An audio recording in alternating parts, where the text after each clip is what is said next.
Hey guys, so recently there have been a lot of people who've been asking me to do a tour of my house, sort of show the kind of place I live in. I think this is a great opportunity to show you guys the style of houses that are common in the Tohoku region of Japan. The house I live in is like super interesting. It's over 100 years old.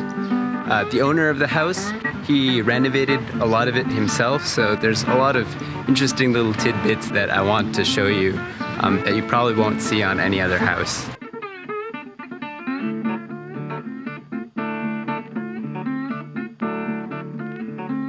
Everyone knows Asian culture, you want to take your shoes off before you enter. So let's do that. So the first room we have here is like kind of the living dining area. It's pretty big open space. Washing machine right here.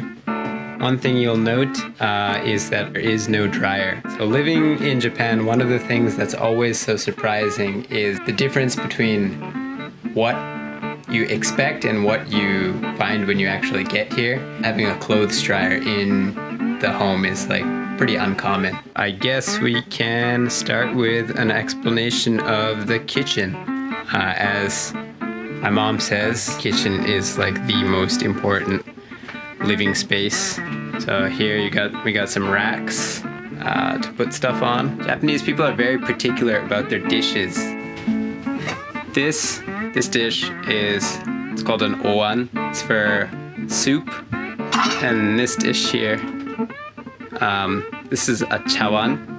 And this is for rice. Don't ever put soup in here because people will call you out. So this is a gas stove here. There's no oven. One thing that is available is you got a tray here that you can use for grilling stuff. This is typically used to grill fish, but it can be used to grill pretty much anything. So this is the strangest part of this house. The space is like pretty narrow. The mirror placement is a bit awkward, so I don't typically shave here. And this is the bath. I think most people have an impression of very high-tech Japanese bath system. This is still kind of high-tech. This thing controls like the water temperature. This button here, it says Furo Jido. So if you push this button, it actually fills up the bath here, and it can also maintain the temperature to whatever temperature you have it set to. Yeah, this bath space is kind of unorthodox because the landlord designed it himself, and the floor is it's made from recycled tires.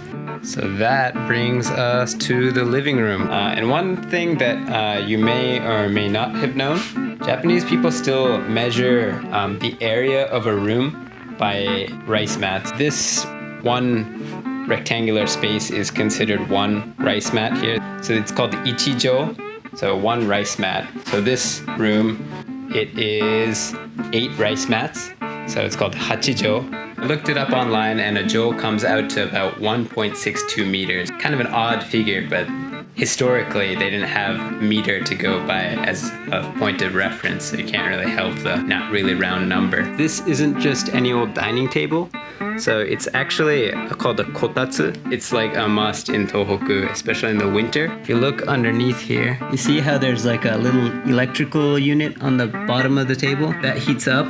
And then you would cover the sides of this with a sort of blanket. You put your legs underneath there and it's like super warm. So here it is, here's the bedroom. The bed is like futon style, traditional Japanese style bed.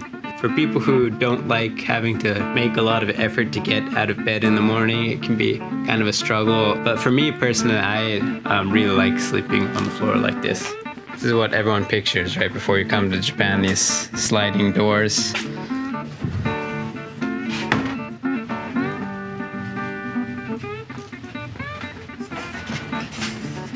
We got a little garden here. It's not super big.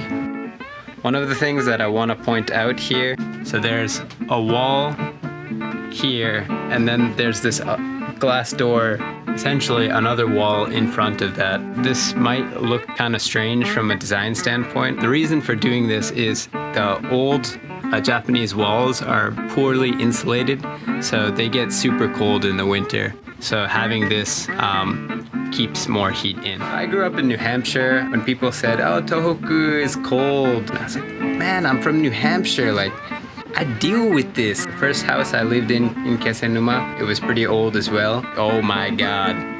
It is so cold, I'm telling you. You can see your breath inside the thermostat on the heater sometimes. It'll be like 0 degrees in the house.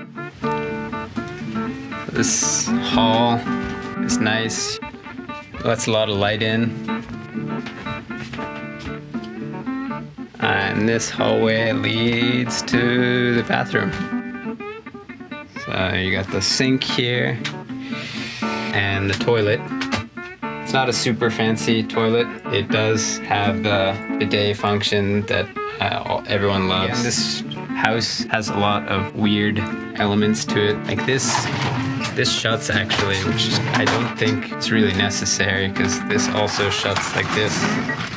That's the house tour, guys. So honestly, I feel so fortunate to be able to live in a old school Japanese house like this. It's really cool what our landlord has done with this place all by himself. Hey guys, so that's the house tour. Did I cover everything that you guys were interested in seeing? If there's anything that you want to know more about, feel free to leave it in the comments. If there's other content that you guys are interested in and would like to see on the channel, just put that in the comments and we'll try to produce our next video about that. Thank you guys so much for watching and please subscribe.